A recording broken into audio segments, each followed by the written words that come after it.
missus got me on a wish list. More side dishes than the 7 fishes. She'll be home alone with me this Christmas. Merry Christmas, Merry Christmas. Your missus got me on a wish list. More side dishes than the 7 fishes. She'll be home alone with me this Christmas. It's like the Polar Express, the way my name ring bells. I got checked out more than people in hotels. Rizzy, baby, all I gotta do is flex a jaw, and I can steal her, like Terry Bradshaw. I guess I'm the Grinch, the way you dudes feel. I never heard of you, that's why you live in Whoville? Swag Santa, bad grabber, Black Panther. What kind of verse do you kill? Tell me about who Savage in the background is Hook. On point like I'm Chris Paul. And then he's getting punched on by some broad. My t-shirt money is now in the ass crack of Merry Christmas, Merry So thanks, Christmas. Huck. Your missus got me on a wish list. I don't understand. More side dishes than the 7 Jesus Christ, fishes. this is the She'll be greatest home thing alone I've with ever me seen. this Christmas. Merry Christmas, Merry Christmas. I hope Your missus got me on a wish list. More side dishes than the 7 fishes. She'll be home alone with me this Christmas. You have live footage of John Laurinaitis in his living room calling somebody in his underwear saying, "Hey, bud, you're fired." What did Max Caster say about me? Like I'm embarrassed the fact that I'm hosting a post show for this crap. I'm proud of you, Carl. I love this. We did our Valentine's Day post of Hooked on You, but it was mainly for Jamie Hayter and only Jamie Hayter. It's not right. It's not right. You're trying to build an account and we get this bullshit on the account. Great. But So follow a simp account. okay. Okay, but here's the thing, because those people, this is networking. This is We easy actually networking. follow You got It was a business decision. it's to a follow business. the It's a business. You wrestling have to simp, follow these okay? people. This is like following. If you want a stan account, you got to follow the other stans. And, I know, but, like, when you shit, get big, you I- get rid of them. You I get thought- rid of them after that. It's over with. I open up our Instagram and the first thing I see is pro wrestling I don't simp, look and I'm at like, that. what is this? I don't look at that. It I don't was look a at that stuff. business decision. It's a business okay? decision because that guy promotes us, and then when we don't need him anymore, we toss him aside. It's still Saturday, guys. You know what that means. It's time for the AEW World's End post show here on the Pro Wrestling Injection, right here on the Pro Wrestling Injection YouTube and Twitch. I am the Outlaw, and I'm gonna fill out the tags. Everyone's here. I'm joined by Mr. Marathon himself, Mike, and the Goon Christian. Y'all can do stuff while I do other shit. So, Christian, the floor is yours. Okay. So just a quick thing before we get into the show.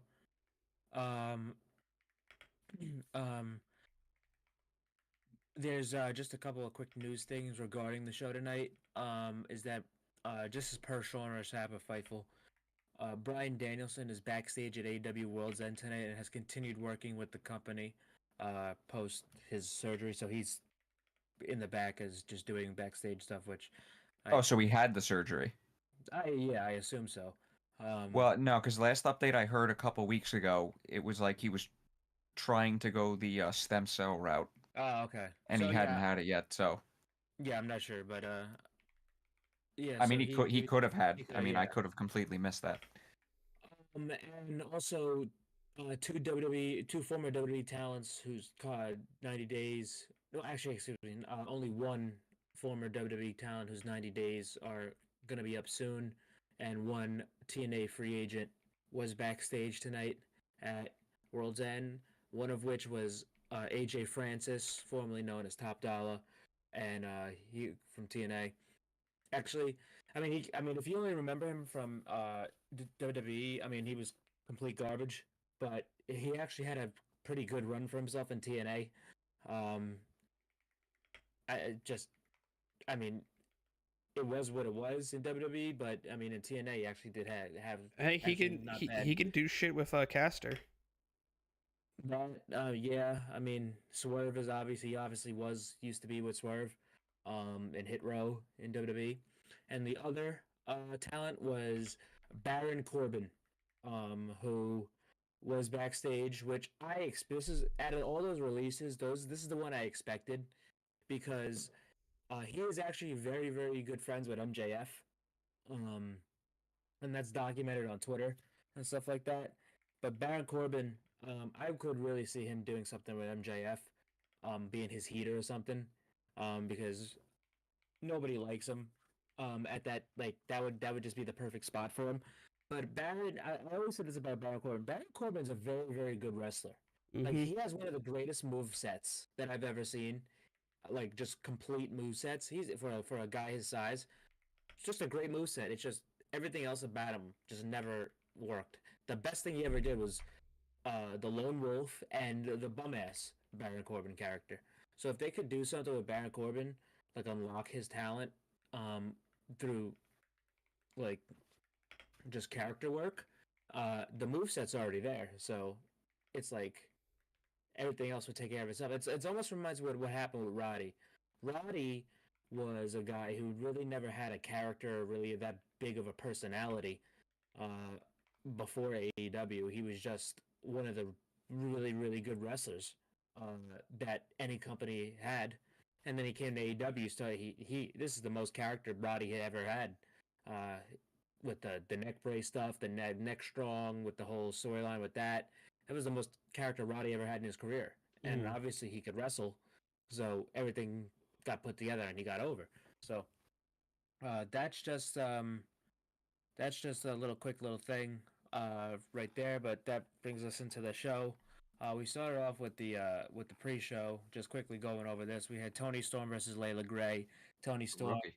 and I'm actually glad they put Tony on the pre-show here because it's they're acting like this is Tony's first pay-per-view. She's got to make it to the top. What are you talking about? This was her first pay-per-view. That's right.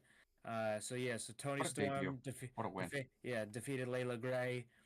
The Outrunners in Top Flight, they lost to Action Andretti and Leo Rush, and the Murder Machines, which are Lance Archer and Brian Cage, and um, excuse me, and the final pre-show match was what was the last pre-show match? It was Jeff Jarrett versus Jeff QT Jarrett. Marshall. Jeff Jarrett versus QT Marshall. Jeff Jarrett defeated QT Marshall with the help of Jay Lethal, and it got announced that on Dynamite on Wednesday, Jeff Jarrett's going to have an announcement about his future. So it looks like maybe a retirement tour for Jeff Jarrett is coming soon. Also on the pre-show, we had Mark Briscoe challenging Daniel Garcia for the TNT title, which was made official for, I believe, Collision next week. And also during the pre-show, we had a backstage promo with the rookie Toni Storm after her AEW debut, as she was approached by Deonna Purrazzo, and that match is made official for Dynamite. I think. No collision. Deonna Oh, Purrazzo and Toni Storm will be on Collision. Yeah. The one I'm going to attempt to go to. Yep. Mm-hmm. My bad. Yeah, so that brought us into the main show where we started off with the Continental Classic semifinals between Will Ospreay and Kyle Fletcher, and this match. God damn, these I mean, two you are already. awesome. I mean, at the last pay per view, and then when they announced they're gonna do it again, when it all looked like when the tournament was getting wrapped up, this is what it looked like. This is what the way they were going. I'm like, that's brilliant to do. Fucking Tony Khan was like, on two pay-per-views. Was like that goofy meme. I'm gonna fucking do it again. Yeah. I mean, he did it twice with two matches on the Oh, show. he did. So good. With two different So, matches on so the show. good. But the match itself was fantastic. I mean, you knew what you were going to get after you saw that match of Full Gear. Bloody on Ospreay's end. That was Hardway, That right? had to have been Hardway. It was no, he gigged. Because That's a lot of blood for a gig. He did. It was pretty clear. Well, I only say that because of the two gig jobs that we had with Cole and MJF. Well, Cole didn't gig. That was a packet. MJF did. Cole used a packet. Cole always used packets. That was something I noticed for a while. He's always a packet guy. Oh, Cole never gigs? Really? Yeah, he's a packet guy because you could tell because Smart. in that match, when you're doing, did you see how the blood? It's not coming back. Like there's no blood coming out. It's all like washing away to the sides of his head. There's no exit wound. There's no nothing. Blood's coming out. MJF on the other end, he's wiping it. More's coming out. I That's how just that's the clear sign. figured And because it's- the way and Adams is brighter because that's how you could tell it's a packet. I also figured because the way in the post match The package was interview, darker. No. packet's usually lighter. pending on the type of fake yeah, I blood guess you the use. packet, yeah. I just only reason- figured sorry. I just figured it was hard way with Osprey because the post match interview, it looked fairly deep, like the cut, because you could see it. I think he cut deep because the spot. I'm not too sure what the spot was, but they took the camera off Osprey for a long time. After I think he threw him into the steps. No, and it was then- the LED board for the barricade. Yeah. And then they took the camera off Osprey for a while, and then they just put it on Kyle. That's the telltale sign of how AEW covers up gig jobs. They show him, and then they show him back, and then they come up with all bloody. And that, I mean, it's happened so many times I could just notice it. That was absolutely a gig, but Osprey gigged him a little bit too deep. Maybe hit a vein or an artery, but yeah.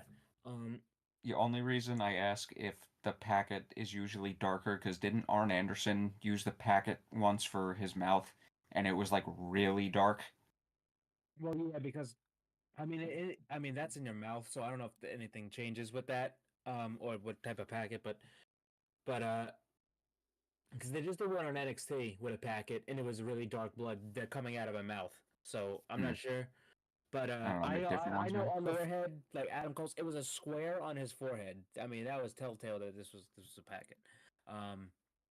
It wasn't moved. The blood wasn't moving. It wasn't dripping. It moved to the side, and then he didn't bleed the rest of the match. Unlike Osprey, where yeah. it was just fucking Yeah. leaking. Yeah, that's yeah. That canvas was fucked. Oh yeah. But the match itself was great. Yes. Fantastic spots in this match, callbacks to their first match. The fact that just watching this match, knowing that whoever won this match is going to have to wrestle another high caliber match later on the night made me feel bad. But the finish came from a Styles clash from Osprey to Kyle Fletcher. With it, basically he stacked them up in it so he couldn't get out. But Osprey defeated Kyle Fletcher, and he moved to the finals of the Continental Classic. I look too far into things. I always do. I know Styles is getting surgery. Do we know his contract status at all in he's not general? going nowhere. I just want to make sure in general. No, I don't. Osprey's been using the Styles Clash since fucking years. I know. I'm just looking too far into it. I fully believe AJ's retiring in WWE. No, AJ is absolutely retiring in WWE, and plus he just got Bless you. he Thank you. got hurt again. He got hurt again. But yeah, I'm pretty sure he signed a new contract. Like I said, I could be looking too far into things. I'm always just AJ ain't, AJ ain't going nowhere. I think we talked about it. I think it was a couple months ago we signed a new deal. But yeah, AJ not going there. It's just Osprey hasn't used the Styles Clash as a part of one of his big moves in his moveset as frequently as he does now. Like he used to use it every now and then as like a big pop, but now it's like one of his like actual moves that he uses. But yeah, that's just Osprey doing. Because Osprey's favorite wrestler is AJ. That's why he does it, and that's why he does the flying forearm. Okay. So that's just Will has gone on record saying that AJ's his favorite, because he was a TNA kid growing up. Okay. But yeah, I just figured I just asked because yeah, hell no. I mean, it would be cool to see something like that, but yeah, that's not happening. But Surprised me with the finish though. Yeah, the finish. I did not expect them to do the finish on the Styles Clash. But yeah, after this we had the other semifinal match for the Continental Classic between Ricochet Also really good. and Kazuchika Okada, and as Mike said, another great match here. Really enjoyed this one. Ricochet is, I mean, the fucking people hate him. I mean, obviously they respect him in the ring. They like what he does in the ring, but I mean, as a character, they fucking loathe him. As a natural, like he got him like the I'm happy that they're going in the direction they are. Yeah, because the fans made him a heel. In my time watching Ricochet, I don't think I've ever seen him as a heel, and that's going back from New Japan, to Lucha fucking Underground. Lucha Underground. I mean, Lucha Underground, he was the top babyface. He's gonna So be an interesting heel. He's gonna be a Yeah. very interesting heel. yeah, I mean, you got people throwing fucking toilet paper at him at the Hammerstein Ballroom. Osprey was fucking howling at that, by Mhm. the way. But yeah, but there was a great because the crowd loves calling him bald because of the meme, like "Why you bald" from the fucking Instagram live stream. I had to explain that to Okay. Mike because he didn't get where that was from. Yeah, Yeah, I Why legitimately you thought bald? it was from the What type Swerve of question promo. is that? Why you bald? Why you ugly? yeah, that shit was funny. But there was a great spot in this match where Okada started faking him out on a snapmare, running around the ring. He stops and then he slaps the shit out of Oh, his head. And I I've never dude, had I a laughed collective. so I hard. never heard of a collective laugh from a crowd like that in my life. It was just a collective laugh. That was great. I really thought that was fantastic. Okada, I mean, he's just fucking hilarious. I mean, he's like born to dilly dally, forced to lock in. That's really what we got both tonight. But Okada, We got the nana nana. Hey, you're bald. You're bald. Also Yep. fucking phenomenal. See, I'm waiting for the crowd to do this chant. They start chanting for Ricochet, getting him like all happy. They go do the let's go Ricochet. You are bald. You're Or he still is bald. Yeah, got to do You're that. still bald. You got to do that. Mhm. I think yes. the fans will do that one day. It's I gonna hope be so, because it's gonna be that would be amazing. fantastic. But yeah. So Okada beat hits Ricochet, with the Rainmaker, beautiful and, Rainmaker too. and that would be it for him. Okada gets out of the ring, and then Ricochet's still in the ring, and here comes Someone threw toilet paper into the ring. yeah, 7-20, and here comes Swerve. Swerve says, you told me you were gonna win the Continental Classic, you didn't, so I'm gonna embarrass you now.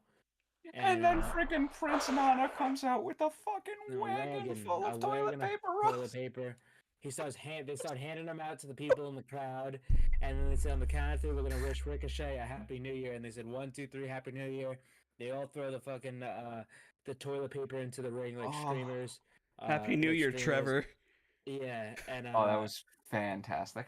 and Ricochet is just standing there, stewing, and yeah. he's gonna be a changed character with this feud with Swerve now, so that's gonna be pretty cool. And I think it's gonna he's gonna earn his way into the Hurt Syndicate with this.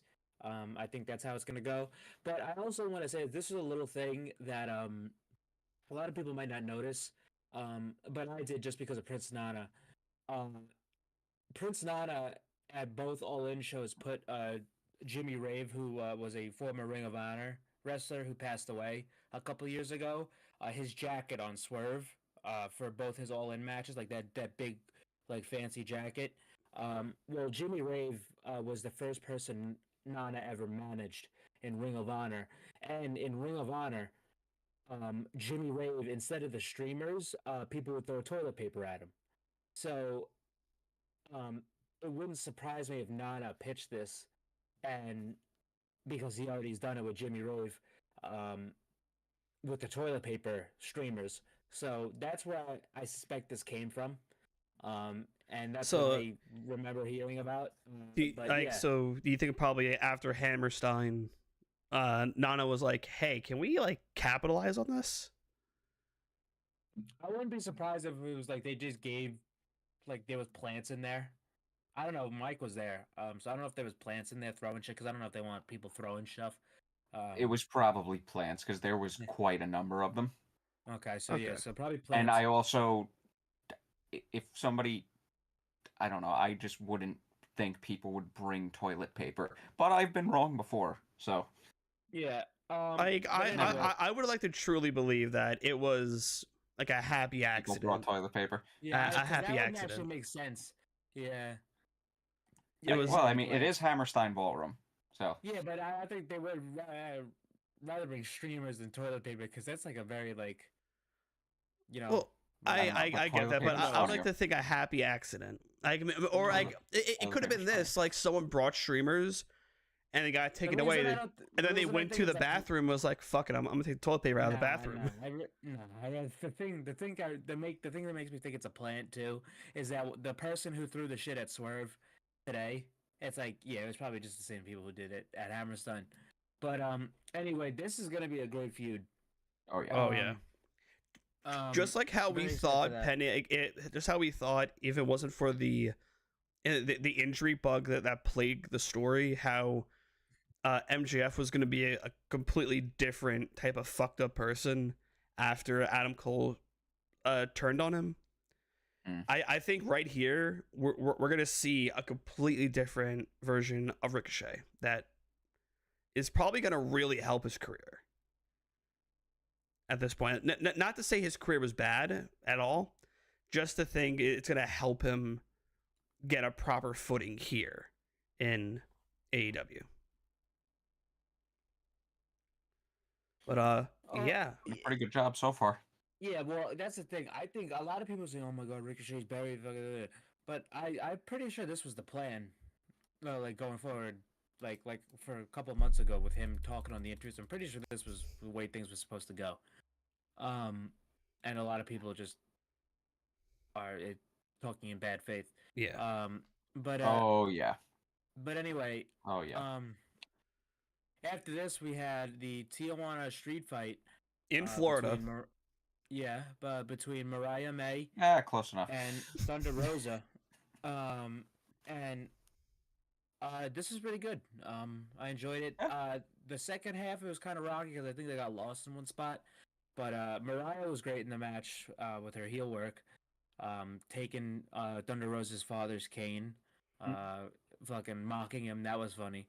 I think what's cool is like it was attack pinata was great. me and me and my friends joked about it. Was like, imagine if they like at the place where they got the pinata and orders somehow got switched around. A kid ended up with tax at his birthday party. Yeah. That would be great. But I know it was all pre-filled at the venue itself. But just imagine if like, you go to a party and be like, hey, instead of filling it with a candy, can you fill it with this? It's for a wrestling show, and the orders got fucked up. And then little Timmy's like, hey, I'm gonna hit this, and like once it breaks over, all the kids dive bomb for the candy, and they get fucked up by the tax. What would be even funnier is thinking about the person who would hypothetically fuck that up, realize it, and then just be internally praying, I hope they don't know that was me. I need this job. But I things like it was something that was noted from Daddy Magic, Matt Menard, on the kickoff show, is that Thunder Rosa's dad, like most family members, like he said, go to the green room and just chill for the rest of the show. Nah, like her dad stayed out there the entire show. A lot of them do that. It's like I've noticed that a lot of like AEW family does that. They just leave them out there. It's like, fuck you, bro. Go watch the show. Well, no, a lot of them do go back to the green room and chill, and like they go back and they come back. Sometimes. I've seen that a lot. But no, it was really I liked seeing that because he pretty much became a part of the show. Kinda, yeah. But yeah, this ended with Mariah May hit a Storm Zero through a table on the outside to Thunder Rosa. I wish that this table match did not break right away either. Yeah, that looked like it sucked. I wish this match had like maybe a bit more to it, because it just felt like hit spot, and then we're done. I wish it went on a little bit collision longer. match. Yeah, I feel you. I was kind of just like, That was it. Okay. Yeah. Because I feel as though, and I hate to say this, but like I think the time that Mercedes and Chris got, half of that could have went to this match. Because this second match for Mercedes and Chris Statlander did not hit. I disagree. I thought that was a very good match. It wasn't as good as the first one, but I thought it was good. It was good, but I mean, it wasn't as. Let's get back to that. But no. So after I got this, some thoughts. We had after this, we had yes, sir. MJF versus Adam Cole. The end of their year-long feud that had to be wrapped up because Thank God. I mean it was getting. I mean it was Thank both God. guys. I mean it was time. Both guys needed to move on. They had to end it. They couldn't just drop it. Yeah. Because it I wouldn't mean, make this sense to just was drop it. this was over a year and a half. Now that we think about it. I mean, yeah, the last year, World's End was the Devil reveal. Yeah. Yeah. So, but yeah, MJF, fucking, he called Thunder Rosa's dad Yosemite Sam. That shit Oh, was that fucking was hilarious. great. He screamed at the crowd, "Is like, if I wanted, shut the fuck up. There If I was- wanted help, I'd fucking ask." I kind of wish this, like, I wish, I believe there's a screenshot out there, but you have, like, the two girls in the front row. You got the one giving the middle fingers, the one giving the heart, just right next to each other. That was the show four guys' daughters. That that was just really fucking cool. So you I got would- like two variety of fans. You want to know if, dude, MJF missed a golden opportunity? He should have looked at the girl, looked at the supposed parent, and just said, "Yeah, great parenting, asshole." Well, the parent was in the back, I believe, working. Just Well, point to I mean, a random he could have just adult. made it up on the spot. Just Yeah. point to a random adult. Great parenting, asshole. But the match itself was fine. It was good. Decent, decent. Yeah, it was not bad. I don't. MJF, Okay, Tony Khan is pulled- up first. MJ pulled the Eddie Guerrero spot and got Taven and Bennett kicked out from ringside to go get the Dynamite Diamond Ring. Adam Cole got it off him, Okay, never mind. Rated FTR is up first. and what's it called? They Adam Cole ended up getting the ring. MJF hit him in the balls, and then hit the Heat Seeker and defeated Adam Cole. 1, 2, 3, but he did not get the last laugh. After the match, MJF went to go Pillmanize a chair onto Adam Cole's ankle. But here comes Roderick Strong to make the save because that's what happened to him. Taven and Bennett, they came out later, but MJF tried to run away. So And Kyle O'Reilly came in to bring MJF back to the ring. They all beat up on MJF. They all had like a big Undisputed Era reunion in Orlando. And they all posed in the end. And that was the end of that. as much as I get it, like the Undisputed Kingdom theme is now just synonymous for Roderick. I wish they brought back End of Heartache by Killswitch Engage for him. I think they will I mean, they because probably they will, finally, yeah, they finally It's like ended the this end of the group. storyline. Yeah, it's like I don't think it's the end of the group. I mean, they could be. I think they're still gonna be like a group, but it's not gonna be like like a. Because faction. End of Heartache, a very underrated Killswitch Engage song. And I will admit It's though, really I good. am gonna miss the instrumental to Devil Rises or yeah.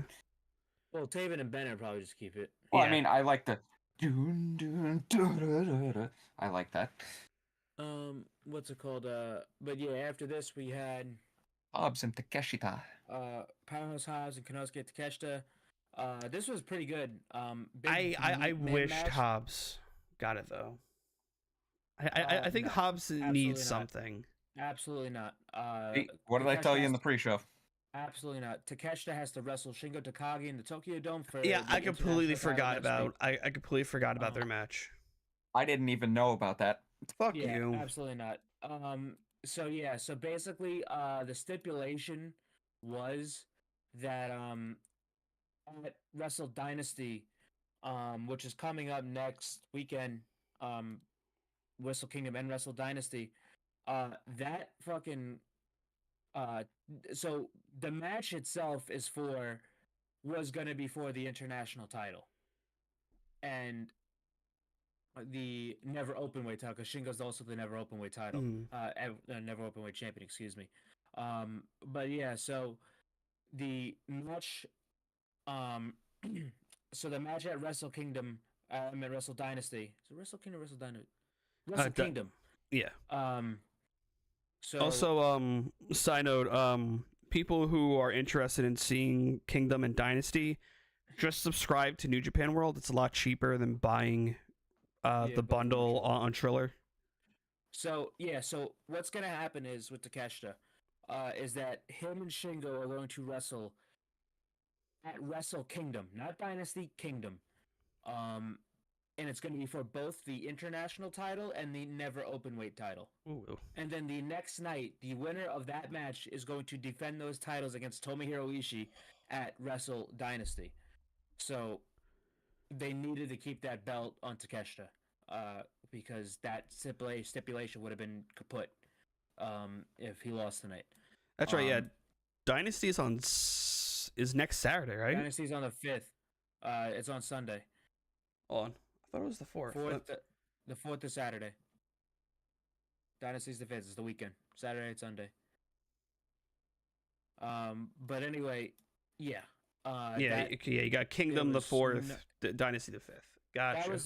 It was a good match. I really think Hobbs did get hurt on that. I've never seen a move like that before. It was like a DDT to the knee, like Death Valley Driver to the knee, that Takeshita did on the apron to Hobbs. I think he actually did. I don't think he's majorly hurt, but like probably just tweaked. Probably a stinger, right?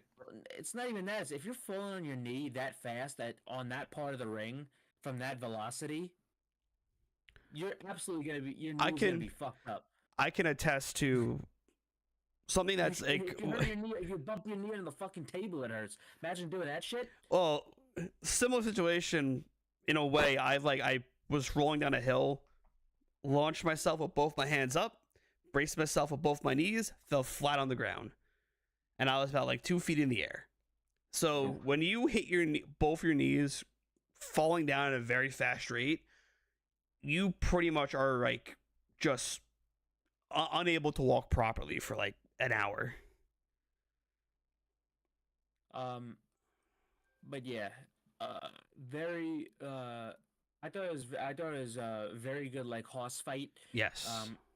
Hobbs did look limited because it did look like he was hurting, but he did that. I mean, the match ended up being pretty good. But Takeshita also won with the Raging Fire, and he absolutely needed to win that match. Also, Don did not color in his scar. Don did not color in his scar tonight. I realized. I don't think he does normally, does he? It looks like he does. That shit is just dark red. Because it's just the lighting. No, even like out in the ring, it's like dark red. Yeah, because there's fucking lights on him. He had lights on him today too. Yeah, but not like at the announce booth. No, even at announce booth, he has had. You can see the scarf visibly. Yeah, I mean, I don't think it's colored in. I don't think he colors it in though. I think I think they do. Because sometimes it looks still fresh, and it's been like almost 2 years. Well, yeah. I still can't believe that happened on like a nothing move too. Skull. I mean, that shit ain't going away. Yeah. Ever. Yeah. Disfigured for life, thanks to Mox. Yeah, seriously. After that match, we had the second of 2 promos from the winners of the semifinals matches. This one being Okada, Ospreay being the first one a little bit earlier. I forgot where exactly because I forgot to write it down. But we pretty much covered it. He was just hyping up, saying, "Hey, he's been one of my greatest opponents." So we're 10-2. I have won 2 of those. He has won the 8. And in the immortal words of Tony Khan, "Let's fucking go, bruv." And then Okada was pretty much just similar vein, but not as hyped. It was just more stoicism of it. Yeah, I'm gonna prove that I'm the greatest tournament wrestler ever, bitch. Yeah. So after this, we had Mercedes Moné versus Chris Statlander, and what's it called? This was I thought this was a good match. It was a lot slower and a lot more methodical than the first one. I think it could have a couple minutes shaved off, but I thought the first one was better. Because it was unexpected. But the match itself, I did enjoy it. I thought it was good. I thought this was one of those matches where it got better the longer it went. Yeah. But at the same time, you still could have shaved a couple minutes off of it from the beginning. Yeah. Yeah, exactly. But yeah, I thought the match itself was good. I really liked the camera shot of when Chris got in the ring before 10 and Mercedes is celebrating when she took her boot off. That was a very smart fucking camera work. Because I thought, here we go. Here's our like 15th count out in AEW history. But she jumped in at the last second. I thought the exchange of the roll ups was great. I thought the the sequence where she was doing the three amigos, where it ended up being seven amigos, and she got the crowd behind her. I thought that was pretty Really cool. like that. But Statlander's fantastic. I mean, these two women are very, very good with. I think this is probably Mercedes' best opponent in AEW. The only other two that had matches like these with her were Willow and Stephanie Vaquer. Mm-hmm. And the Stephanie Vaquer one is like tip Was top. very good, yeah. Yeah. Like that's my women's match of the year. One and only match they'll have as long as Pretty much, Vaquer stays in NXT. Yes. Well, yeah, she's in NXT right now, but she's gonna be in WWE for the foreseeable future. But yeah, the match ended up with Mercedes ended up winning with a seatbelt, pinning combination. She beat Chris Statlander, and I thought the match was very good. Statlander after got a standing ovation, and Mercedes looked like she nodded her with respect. But yeah, very good stuff from these two. Enjoyed it. And after this, we had the finals of the Continental Classic. You have you have a kayfabe concussed Ospreay stumbling his way to Plays the ring. Plays it off fantastic. And you have Okada. So God. So yeah, so this was the second time this match happened this year. And this is the first time this match between these two have been run in a major American promotion. This is I believe their sixth match. Because they wrestled the first match they ever had was in Rev Pro in the UK, and that's when Okada went to New Japan and says, "Hey, this fucking guy Ospreay's crazy. You need to get him in New Japan." And that's how Ospreay got into New Japan, because Okada recommended him. And then they wrestled a bunch in New Japan and G1s, the G1 final, which was like 2 years ago, which was the match of the year that year. The match they had this year was in very early. It was like January. I think it was January, February. Before both guys ended up in AEW. It was their last. It was actually Ospreay's last match in New Japan. It was at Battle in the Valley in California for New Japan Strong. It was Ospreay versus Okada, and was also very good. And to add, they started the year with it, and they ended the year with it. But yeah, this was, I believe, their sixth match together, and it was fantastic. It was a fucking phenomenal tournament finale to a great tournament this year. Oh, yeah. Just an excellent match because I've seen all of their matches together, and it wasn't the best out of. It was. I'm not saying it was it was a fantastic match, but it wasn't the best one of all the matches. Their best match they ever had was in the G1 final 3 years ago. That match was out of this world, and the stakes. So it was cool to see these guys in the finals of a major tournament in two different tournaments in two different companies. But the match itself is fantastic. The sequences. God, that was 3 years ago. Fuck. Yeah. The sequences of these two guys traded. Yeah, because I remember that year it was the debate. It was between that match and then the Briscoes FTR series. Because I remember that was Mike's first G1. Yeah, and I only saw the semis and final, and that was so fucking worth it. Yeah. But you can tell these guys know each other's like the back of their hand. The sequences at the end, because that's how Okada's matches work. They start slow and then they end up going breakneck speed at the end. These two guys are going fucking hold for hold, counter for counter at the end of this match. You don't know what. You don't know. Nobody's getting hit, but they're doing a lot, and you don't know. Some guy's gonna drop eventually, and you don't know when it's gonna happen or who. And it's just so exciting at the end of these matches. But the finish came from Okada. He ended up catching Will Ospreay with a Rainmaker and has now won the Continental Classic. He retains his Continental title, and this is now his fifth major tournament victory. So he has 4 G1s and now the Continental Classic. He's now tied Masahiro Chono for 5 major tournament victories. You could say Okada has 7. Yeah, 7 because he has won the New Japan Cup twice. Mhm. And that is a major tournament in New Japan. It's not a round robin like the G1. It's a single elimination tournament, but it's not as big as the G1. But it's still a major tournament. So I mean, 5 major tournaments if you're counting like round robin tournaments. Yeah, but if you want to count the New Japan Cup, then 7. There's an honorable mention for this match. I want to give a shout out to Paul Turner. Fucking like he had good emotion in this match too. Like when he was like screaming, "Just get back in the ring, fucking finish this." Shout out to him. He had good emotion in this match. And yeah, I mean, I loved in the match how they played up that this tournament took a toll on both guys, and Okada got hot at the right time because he didn't start well. But I said this when the tournament started. Every single G1, Okada starts like shit, and then he ends up winning it. And this is what happened here. I mean, it's a tale as old as time. I've seen it many, many times. I've seen Okada win a lot of G1s. But what I loved about tonight, especially, is that the reason Ospreay lost this match is because he was more damaged. You just look at them too. Look at the state of both these men on their entrances. Ospreay's hobbling out there. He's got a bandaged head. He's all bloody.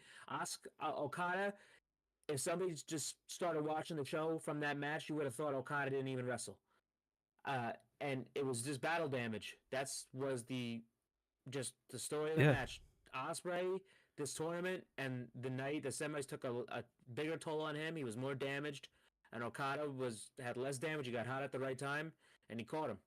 Then it's a very much a big brother little brother thing between these two because Ospreay says Okada was his mentor.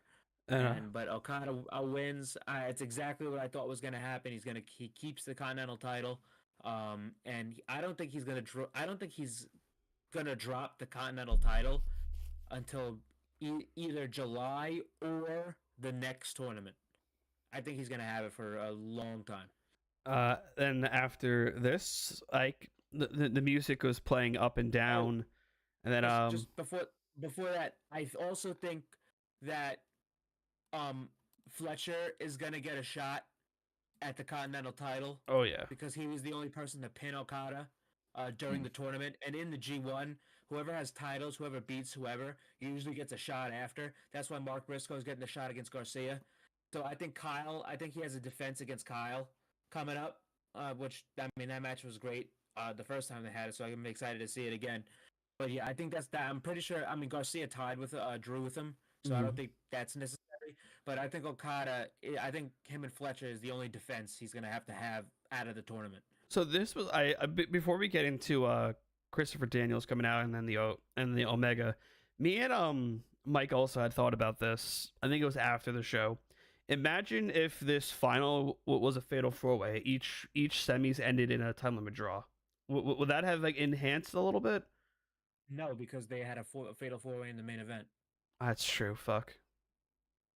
So you can't. That also was before we knew like the layout of the show as well, I believe. So we didn't know like how like where. Yeah, but that was before I know, but yeah, we didn't know the layout of the show, but they did, and they're booking the show to have a fatal 4-way main event. And you couldn't do that twice. 2 fatal 4-way matches like that, and plus that's no way to do a tournament final. A major tournament final has to be a one-on-one match between the 2 best guys in the tournament. True. Just point blank period. And last year, the final of the Gold League was a triple threat because they were all tied to get out of the block. But I like the way they did it this year with the runner-up versus the winner and the runner-up versus the winner because that's how the G1 does it. So it's not a hard thing to do. Just notice what you have in the most perfect wrestling tournament there is in the G1 and just emulate it. There's nothing wrong with just taking the best thing and just say, okay, let's just do our best thing.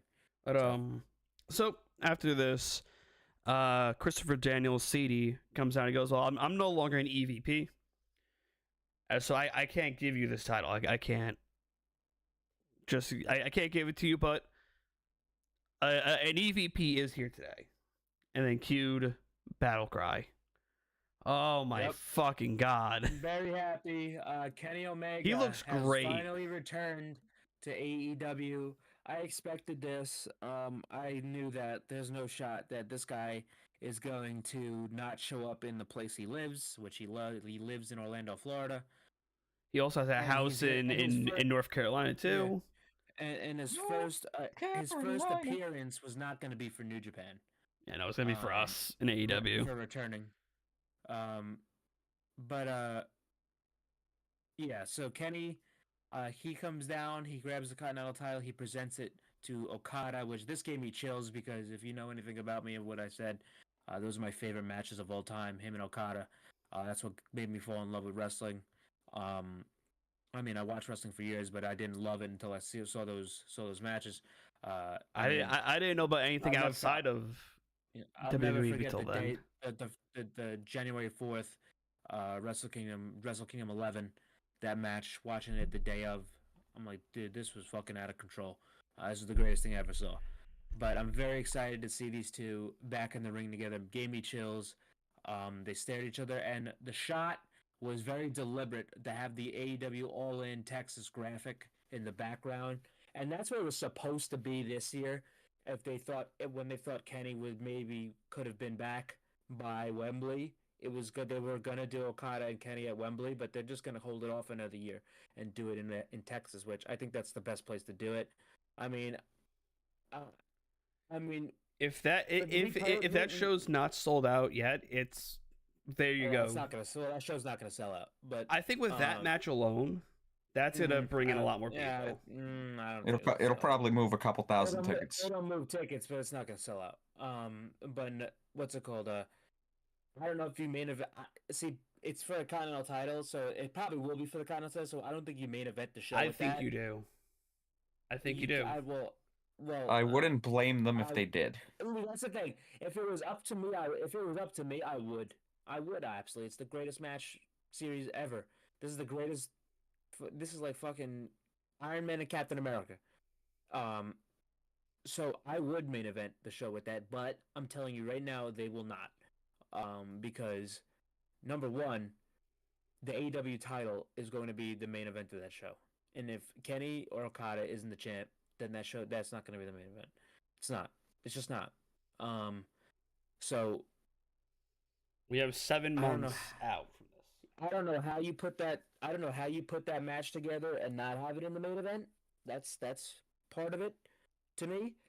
But I know it just all depends on how everything. It all depends on how everything looks. Yeah, yeah. Between now and then, I really have a hard time thinking that would be the main event over somebody else with the AEW title, unless somehow they get the title on Okada or Kenny, which I don't think is going to happen.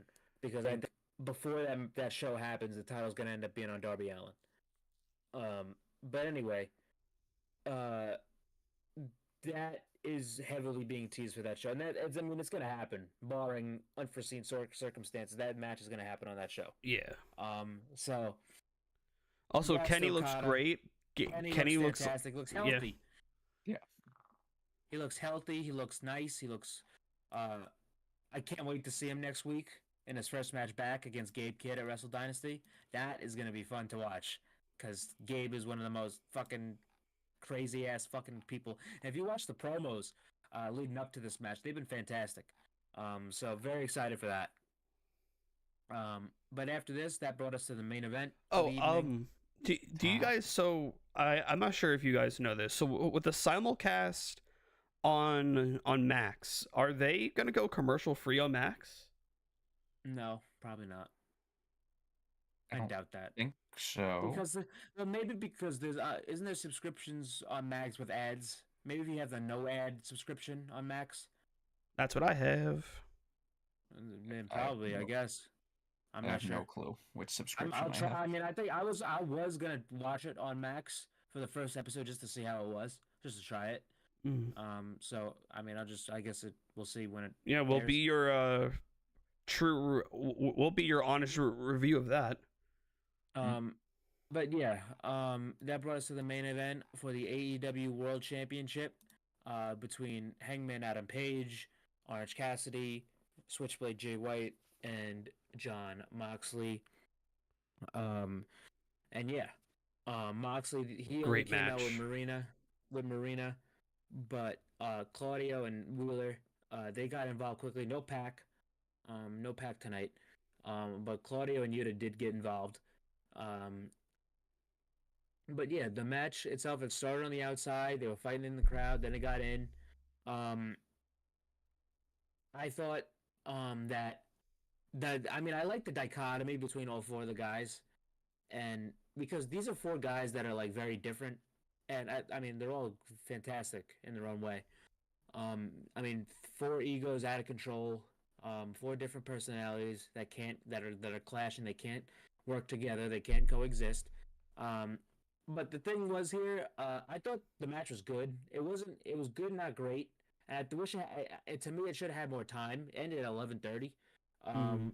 I'm actually kind of happy the pay-per-view ended yeah, at it was 11:30 a for shorter once. card. It was a shorter card than normal, but I thought that this one could have needed a little bit more time and little less interference, even though you knew that was going to happen near the finish.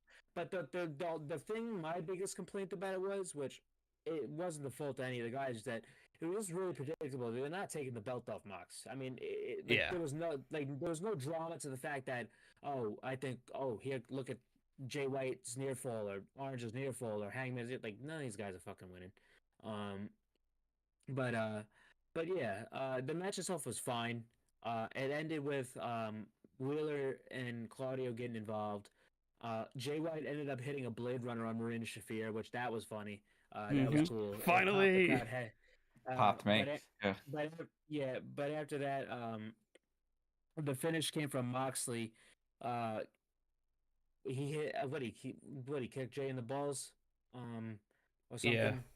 or hit him with the briefcase, and hit him with a Death Rider and pin Jay White. That I did not like. I Yeah, did not same. want them to pin Jay White. I understand Part of me. they don't want to pin Hangman, and they pinned Orange on the last pay-per-view. So it's like either or with Jay. And at least he got fucked. It wasn't clean. Yeah. So it was fine with that, but whatever. Yeah, after that, like a couple seconds went by and I was like processing it. Part of me was going, okay, they pinned Orange Cassidy at Full Gear. They pinned Jay tonight. Is Hangman getting pinned separately next? That way he kind of like pins all of them. That could be Because that would kind of make sense with the story. That could be the route. That could be a route. I'm just spitballing here. Could. Yeah, it could. Again, I've been wrong in the past, so. I mean, it could, but after the match, we had a beat down. They were gonna beat down all the wrestlers. They showed before we talk about it, they showed Christian and the rest of the patriarchy watching the match along with Hook, in another box. But here comes FTR to come and put a stop to this. And before they get to the ring, the lights go out, and here comes the returning Adam Copeland, rated FTR. Which I expected as soon as the lights went on, and I saw FTR come out. I'm like, okay, Copeland's probably coming back now, and it's a good thing to do it on this show because it gives you something to look forward. I thought they would do it at the Asheville show because they were teasing like the mystery partner, and obviously it was affected. Well, now by they can advertise it. Yeah, it was affected by the hurricane. You have three guys who live there in Copeland and FTR. And here comes Adam Copeland. They talked about it on just real. They talked about it on the Scrum. FTR and Copeland, they I think it was Dax that said like they felt honored that that Tony Khan is letting the first ever simulcast show, like the biggest episode in AEW's history at this point, of both simulcasting on TV and Max, and it being a part of this new big deal. That he said like, yeah, Tony could have picked LA, Chicago, New York for the show. But he talked to us and he asked, can we do it in North Carolina?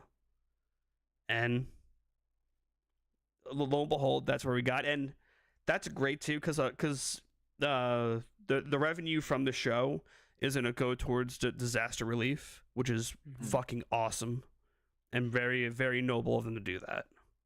Yeah, that's cool. But yeah, Copeland's back. They started beating down on the Death Riders.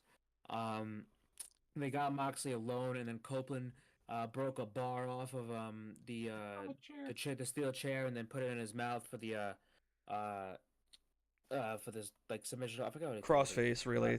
It's like a crossface. I know the crossface. I just forgot. He has a whole grindhouse. That's what it was. Yes. Um, so he puts him in that. Well, now he did it to Moxley, and now Adam Copeland, he's got all fucking three of the Shield members. That Oh barred my him. god. He did it to Roman. He did it to Seth Rollins when he was feud with him, and then he did it to Mox. And funnily enough, that wasn't the only Shield thing. During the match, Jay, Orange, and Hangman did the Shield powerbomb to Mox, and that's what busted the back of his head open. I felt like I was laughing. I was like, Mox must be like, huh? So that's what that feels like. Yeah. Long-term storytelling. Wait, now long-term storytelling. now question. That's just, oh shit, there's three of us and there's one of him. Wait. Now High question accent. 2: Has every member of the Shield also taken the power bomb as well? Yeah, they I don't know. They probably, I would think so. They definitely have. Yeah, they probably had multiple times, probably. Cause man, fuck. This was Mox got the back of his head nicked up from that. Oh yeah. Yeah, but they went was up that- with Adam Copeland telling Mox Hey kid. hey kid Yeah, I just called you kid because I've been doing this since before you were yeah, born. Basically they're gonna take over. No. He said I started doing this before you started growing pubes. Oh yeah, that's right. He basically said you're gonna take over, and you guys are fucked. Death Riders are fucked. So that rated FTR is coming for the Death Riders. And then there's your build for Blood and Guts. There's your partial build for Blood and Guts. You have 3 there. Then you have Death Riders minus Marina. And then so you have your build for that. Because what? It's 6 and 6, right? You have Mox, Claudio, Wheeler. It can also be 5 on 5, right? Yeah, but it's usually 6. Okay. I'm trying to think 2 people that would join them. What was the Death Rider? It was Mox, Claudio, Yuta, Pac. So that's Marina, 4. but like Marina's not going in that match. like who would join them? Do you think at that point would you implement who's the team for the baby faces? You could do rated FTR. Rated likely. FTR. Yeah. Orange Cassidy, Jay White, Hangman. No, I wouldn't do that. Or put Darby in the mix too. I wouldn't do that. You could put Darby in there. Blood and Guts is in May. I mean, that's in May. I mean, we're done with this. I mean, I feel like they switched that around a little bit. Yeah, it was in May. It's usually right after Forbidden Door. Well, no, because it was like the original one, The original one was early. or what was supposed to be the original one that turned into Stadium Stampede because fuck the pandemic. That was supposed to be in March. That was supposed to be in March, but everyone after that was, I'm pretty sure, at the same time. I don't think we're gonna change that. This past one was in July. July, yeah. So it's usually right after Forbidden Door. Well, okay, well now All In is in July, so. Well, they did that with Forbidden Door. They swapped the dates.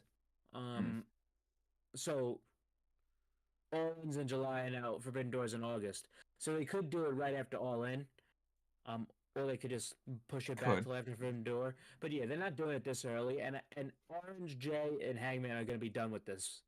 Probably. So the past 2 have been in July. The first one was supposed to be in March, but the pandemic affected that. Everything else has been in July. So I think going forward, it's gonna stay in July. Okay. But I'm just saying, like, there's a small possibility of you have. I'm just saying, like, you have this to lean on. Yeah, I wouldn't do. That's way too long. Jay, Hangman, and Orange, they're not going to be involved in that until all the way. I mean, that's way too long. Way too long. And even for Copeland and FTR. I think that's a little way too. I think that's a little ways away. Yeah. I think it will be That's the a Revolution match, but, possibly. the Death Riders. The Death Riders will absolutely be involved in Blood and Guts this year. However, it's. I don't think it's going to be. I don't think it's going to be any of those guys. I think they're going to be moved on at that point. And if Darby is the champion by then, I mean, Darby can put his own thing together. It's crazy to think that Moxley or just the Blackpool Combat Club in general have been involved in almost every single Blood and Guts match besides the first one. Wow, there are so. So I just came across a tweet. Oh, The boy. final AEW shots of each year since the promotion launched. The terrible Dark Order angle. Yeah. Rest in peace, John Huber. Cody Rhodes holding up the TNT title, lol. Swerve with Parker Boudreaux and Trench standing over that looks like Wheeler Yuta. The Devil reveal, all of them standing over MJF, and now rated FTR. Not a great list, I have to admit. It happens. It does. It does. Yeah, But only there- like what, there were- like There were 3 swings and misses there. really just one swing, and that was tonight. Trench and Parker Boudreaux with Swerve was a miss. Trench is in fucking Mexico right now. Not Trench. Parker's in Mexico right now. I know God. that. We have come a long But anyway, way. good show. Not the best AEW pay-per-view. It was kind of a smaller one, but it was good. It was fine. Better than the first World's End.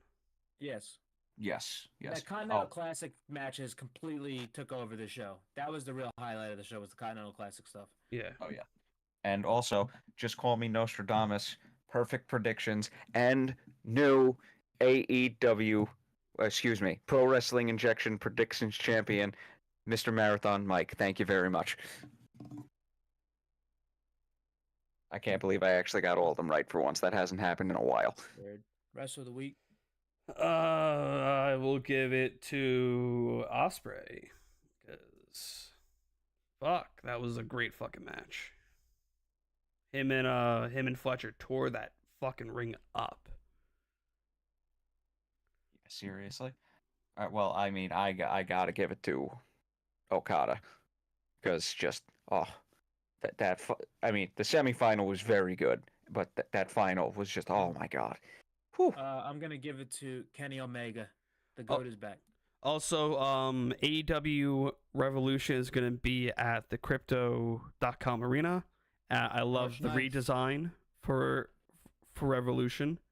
Looks It's really still the nice. Staples Center to me, damn it. Oh yeah, it will always be the Staples Center. Only crypto fuck boys will call it Crypto.com arena. It's at the Staples Center. Also, the cinnamon roll Pop-Tart got sacrificed today at the Pop-Tart Bowl for the college football. If you remember last year when the strawberry Pop-Tart got sacrificed. I'm gonna need you to send this to me, because I don't know what you're talking about. The Pop-Tart Bowl. Yeah, I don't know. I don't usually keep up with college football at all. I don't. This is the only time I keep up with it, is when this appears on my timeline. I'll bookmark stuff. You can go through the Twitter page from there. Okay. But yeah, so it was a good show. We will see you all for the first episode of the new year for AEW Dynamite Fight for the Fallen. I guess I'm not sure if anyone else is gonna watch it from the Max stream. If no one else is, I'll watch it from there. I'm probably gonna watch it on TV, but I'll probably have it on my phone on Max just to see how it runs. If they do commercial free, just flip back and forth. Yeah, just to see how it runs, I'll do it on my phone. Yeah. But guys, we appreciate you all for watching. We hope you have a happy and healthy New Year's Eve. Don't drink and drive, or if you want to, don't do it. Maybe No, do you it in a don't do school that shit zone. at all. Don't do it in a No, school you zone. No, you don't do that shit at all. If Gotcha. you're You're a gonna fucking do idiot it, if you do it. no. If you're gonna do it, tell somebody cut me the fuck off and make sure I don't have my keys on me. That's right. Yeah. All right, guys. We If you drink appreciate and you drive, all. You're a fucking loser. That And an too. asshole. Yeah. All right, guys. We will see you all Wednesday. Peace out.